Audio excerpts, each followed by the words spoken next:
Computer-delivered IELTS, brought to you by Knowledge Island by Bilal.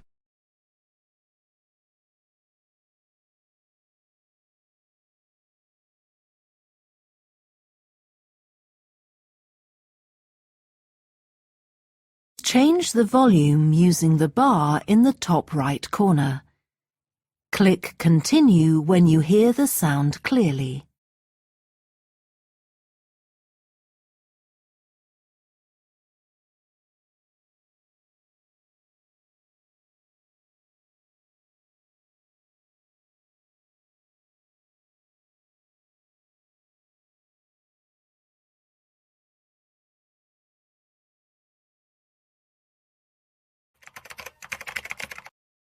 Before we continue, please subscribe to our channel and press the bell icon to get more updates. You will hear a number of different recordings, and you will have to answer questions on what you hear. There will be time for you to read the instructions and questions, and you will have a chance to check your work. All the recordings will be played once only. The test is in 4 sections. Section 1. You will hear a conversation between a customer and a booking officer at a theatre. First, you have some time to look at questions 1 to 4.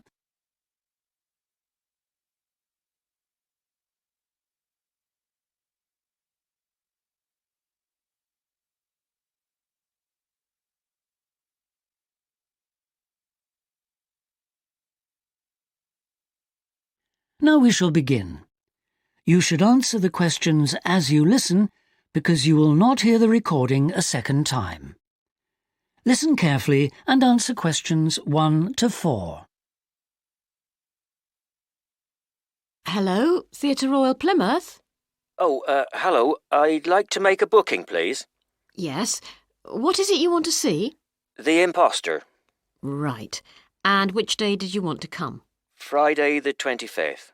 Just a moment and I'll check availability on the computer. Oh, sorry, we're fully booked for that performance. Oh dear. What about the following day then? The 26th? Yes, that's okay. We've got 2 performances on that day, one at 3:30 and one at 7. Which would you prefer? Oh, the later one, please. How many people? Well, there are 4 of us. Are there any concessions? Any children? Oh, I'm not sure. My daughters are 15 and 12. Do they get concessions? Only the 12-year-old, I'm afraid. So that's 1 child and 3 adults. Any idea where you'd like to sit? Stalls or circle? Tickets for the stalls are a bit more expensive. £12 for adults and £8.50 for children. The circle costs £10.50 and £6.50. Do you get a good view from the circle? Oh, yes. And in fact, we've got some seats left at the front, if you'd like those. Right. We'll go for those then. Right, that's seats A21 to 24 then. They're very good seats. That sounds fine. So let's see, that comes to £38 altogether for the tickets. How do you want to collect them? Shall I put them in the post? They'd be sent today by first-class mail, and there'd be an additional charge of £1 to cover postage and administration. Or do you want to get them from the box office yourself? Oh, yes. Could you send them, please? No problem. That'll be £39 altogether. Before you hear the rest of the conversation, you have some time to look at questions 5 to 10.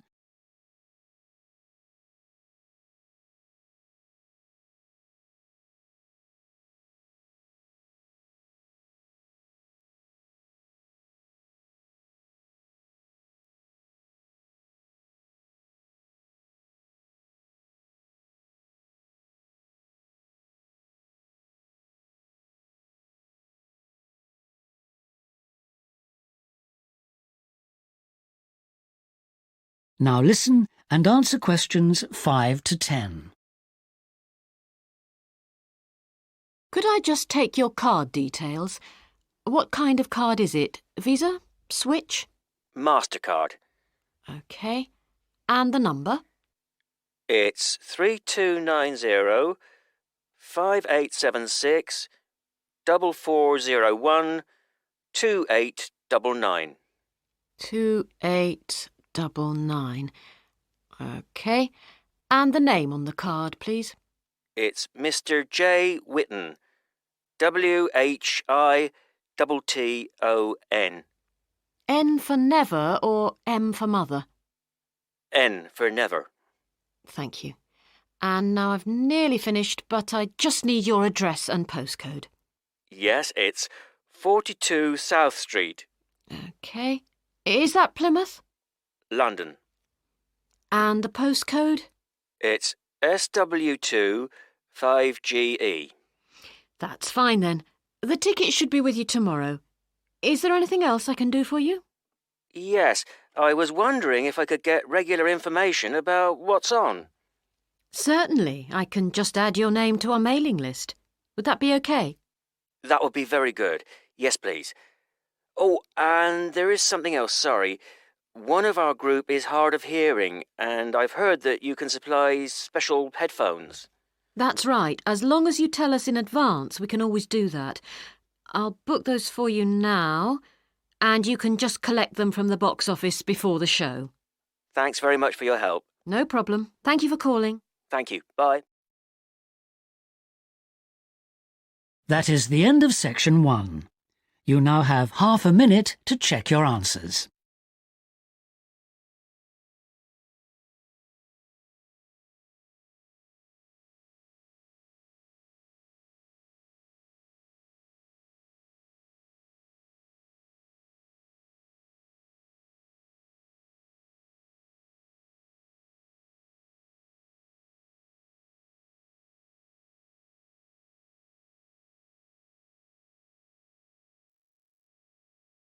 Section 2.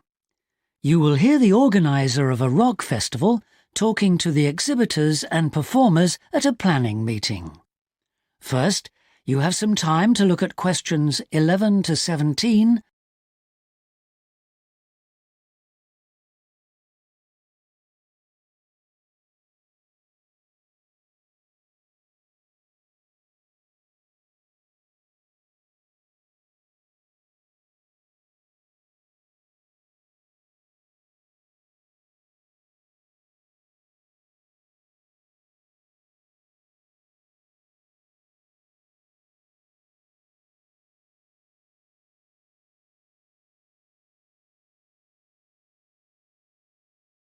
Now listen carefully and answer questions 11 to 17.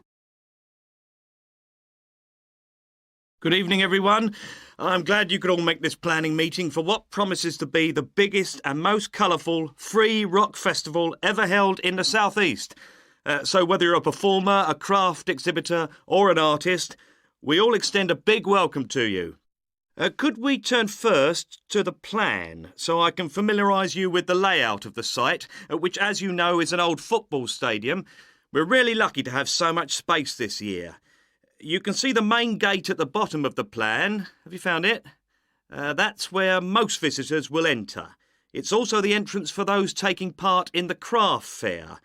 We've set the stalls just inside the gate on the left in a circle. If you walk straight ahead from the gate along the path without turning right, you'll come to some steps up to the football stadium. On the left of the steps is the fringe stage. This is for alternative artists. They include folk singers, poets and other acts which are more suited to a smaller stage. And they should also enter by the main gate. On the opposite side of the steps is a restaurant, and adjoining that is the main festival information point. Here you can get extra programmes and up-to-the-minute information about events, and you can discuss any last-minute problems, although we hope everything will be running smoothly when the festival opens. Coming back to the plan, you go up the stairs to the stadium. The entrance for the rock bands is on the far side, and on your right is the main stage, which will have powerful illumination and amplification throughout the weekend.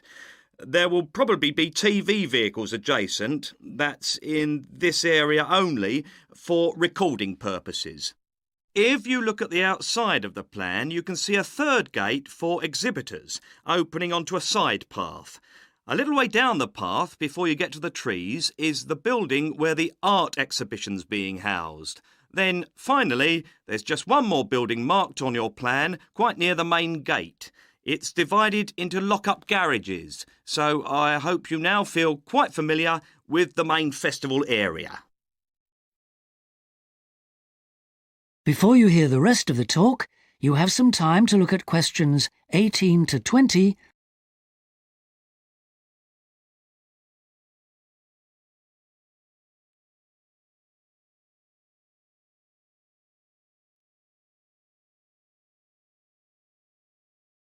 Now listen and answer questions 18 to 20.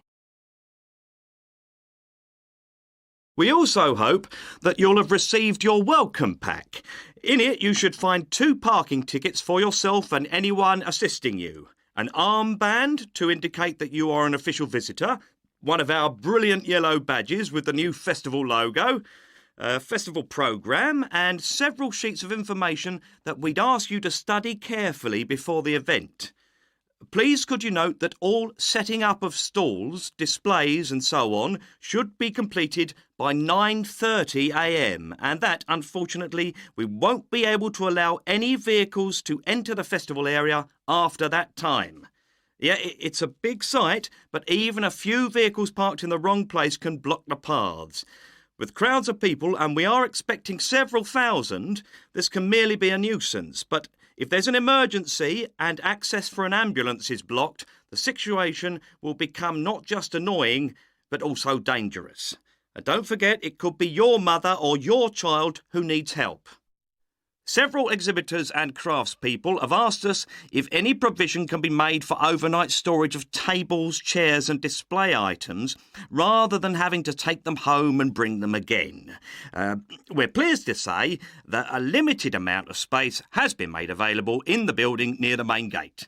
You'll be issued with a yellow ticket to reclaim your property, similar to the red parking tickets, so do check you bring the right one. But please understand that this is entirely at your own risk, as we can take no responsibility for items lost or damaged. I think that's all I have to say at this point, but thank you all for your attention. That is the end of section 2. You now have half a minute to check your answers.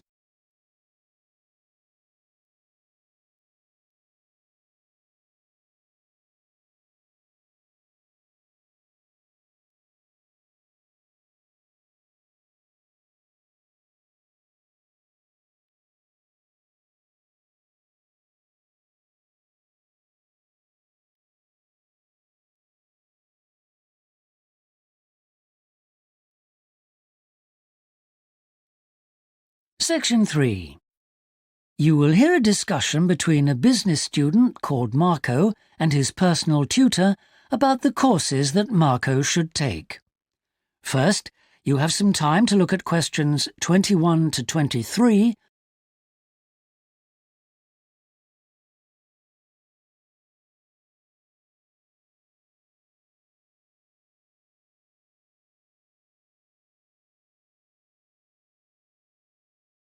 Now listen carefully and answer questions 21 to 23. Hi, Marco. Come in. Thanks. I've got a bit stuck trying to select courses for next semester. Could you help me, please? Of course. Sit down. Oh. First of all, most people just go for the areas of business that they're interested in. But even if something doesn't look very stimulating, it's important that you can use it once you get a job. It's not much good choosing areas that aren't going to be helpful later on. Right.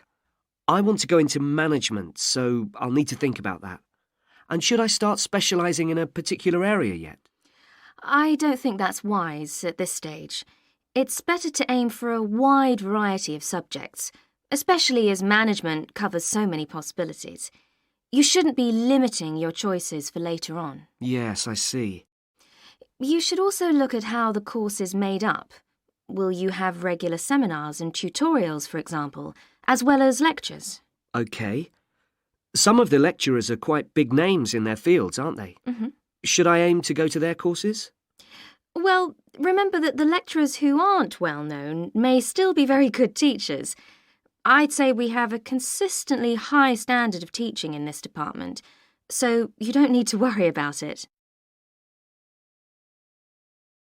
Before you hear the rest of the discussion, you have some time to look at questions 24 to 30.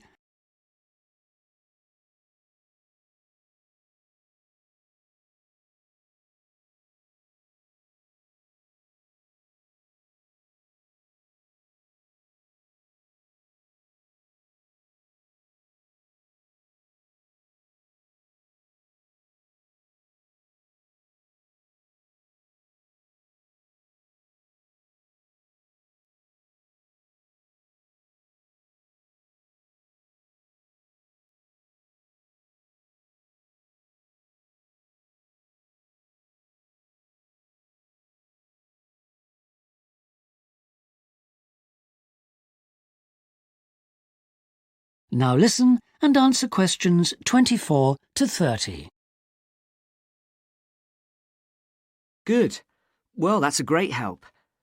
Now, last time we met, you mentioned doing team management, didn't you? That's right. I'm still quite keen on the idea. The trouble is that because of changes in the content of various courses, team management overlaps with the Introduction to Management course you took in your first year. So what you learned from it would be too little for the amount of time you'd have to spend on it. I'll drop that idea then. Have you had a chance to look at the outline I wrote for my finance dissertation? I left it in your pigeonhole last week. Yes. Why exactly do you want to write a dissertation instead of taking the finance modules? It'll be pretty demanding. Well, I'm quite prepared to do the extra work because I'm keen to investigate something in depth, instead of just skating across the surface. I realise that a broader knowledge base may be more useful to my career, but I'm really keen to do this. Right. Well, I had a quick look through your outline, and the first thing that struck me was that you'll have to be careful how you set about it, as the way you've organised it seems unnecessarily complex. The data that you want to collect and analyse is potentially valuable, but you'll need to narrow down the subject matter to make the whole thing manageable. OK. I'll have another look at it. I was talking to Professor Briggs about it yesterday, and I got some more ideas then. For part of the dissertation, I was thinking of trying to persuade finance managers from 3 or 4 companies to let me ask them about their company finances. If not, I think I'll have to change to another topic. Well, go ahead then. I could give you some names. Thanks. Now, let's talk about practicalities. Your dissertation must be finalised by the end of May, so you should aim to finish the first draft by the end of March. Is that feasible? Yes, it shouldn't be a problem. I'll need to register for the dissertation, won't I? Is that with the registrar's department? No, it's internal to this department, so you just need to let the secretary know. Do that as soon as you're sure you're going to write the dissertation. OK. Then, to analyse your statistics, you're going to need some suitable software. If I were you, I'd drop into the computer office and ask them for a copy. Right. So, if I revise my outline, can I... That is the end of section 3. You now have half a minute to check your answers.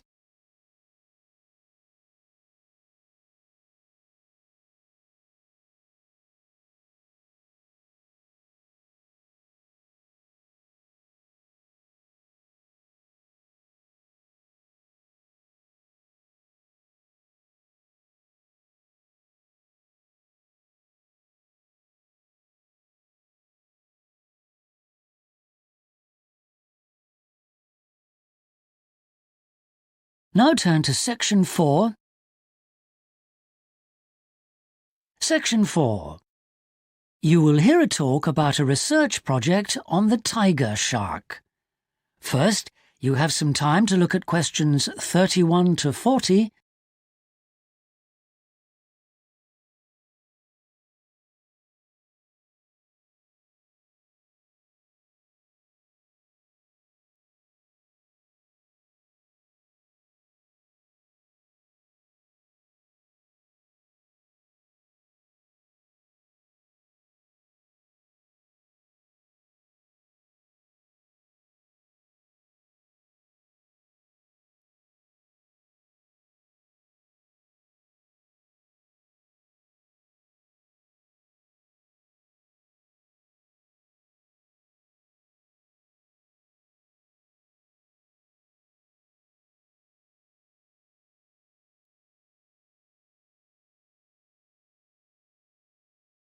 Now listen carefully and answer questions 31 to 40.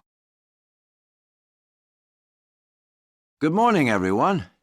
Today I'm going to talk about the research project I've been involved in on the tiger shark. First of all, some background information. The tiger shark, also known as the leopard shark, is often thought to have got its name from its aggressive nature. But in actual fact, it's called that because it has dark bands similar to those on a tiger's body. It is a huge creature, growing up to lengths of 6.5 meters. It can be found just about everywhere throughout the world's temperate and tropical seas, but it is most often found along the coast rather than the open sea. In terms of feeding, tiger sharks tend to be most active at night and are solitary hunters. Their preferred prey includes other sharks, turtles, seabirds, and dolphins, to name but a few. However, it's not uncommon to find garbage in its stomach. This is because it tends to feed in areas such as harbors and river inlets, where there is a lot of human activity. Now to the project itself. We are particularly interested in some studies that have been done in the Rain Island area. Observations here have shown that there is a large population of tiger sharks present in the summer during the turtle nesting season. However, during the winter months the sharks disappear, so we decided to do some of our own research there.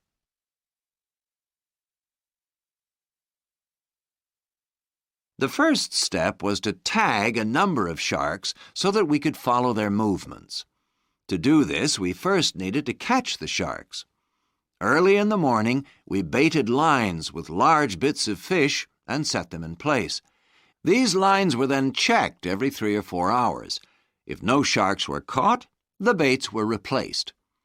Once a shark had been caught on one of the baited hooks, it was pulled in close to the boat and secured so that we could carry out a number of brief activities to aid our research. This usually took no more than about 10 minutes and was carried out as carefully as possible to minimize any stress to the shark. Each of the tiger sharks that we caught was measured and fitted with an identification tag, and also a small amount of tissue was taken for genetic studies. For some larger sharks over 3 meters long, we also inserted into the belly a special acoustic tag capable of sending satellite signals, while on other large sharks we attached a camera to the dorsal fin to enable us to study the behavior and habitat use of the sharks. After this, the shark was released, and we were able to follow its movements. So what was the purpose of all this tagging? Well, while we were already familiar with some aspects of the tiger shark's behavior and food sources, what we hoped to do in this project was to see exactly what factors affected the migration patterns of tiger sharks and whether it was, in fact, food, weather, and reproductive needs. These are some of our findings. On February 21st, a large female shark, whom we named Natalie, was attracted to our research boat at the northern tip of Rain Island and fitted with one of the satellite tags I've just mentioned. No transmissions were received from Natalie between April 2nd and April 29th, indicating that she didn't surface to feed during this period. The area in which she was last reported is very shallow, suggesting that she may have changed her feeding preferences during this period to focus on prey found on the sea floor. We also made a number of other discoveries, thanks to the various transmitters we used. It seems that tiger sharks move back and forth between the ocean floor and the surface quite often. This may help the sharks conserve energy while they swim, but it probably also helps them hunt, since this movement back and forth maximizes its chances of not being detected by its prey until the last minute. So far, our findings have not been conclusive. However, we have gained some very interesting insights into the behavior of tiger sharks and are now hoping to develop our research further. That is the end of section 4. You now have half a minute to check your answers.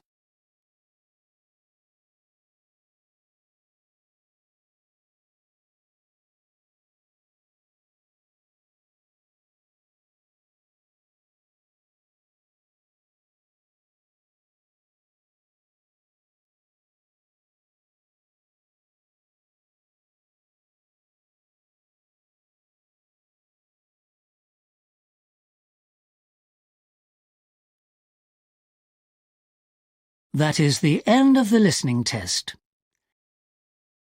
Don't forget to comment, like, and share our video.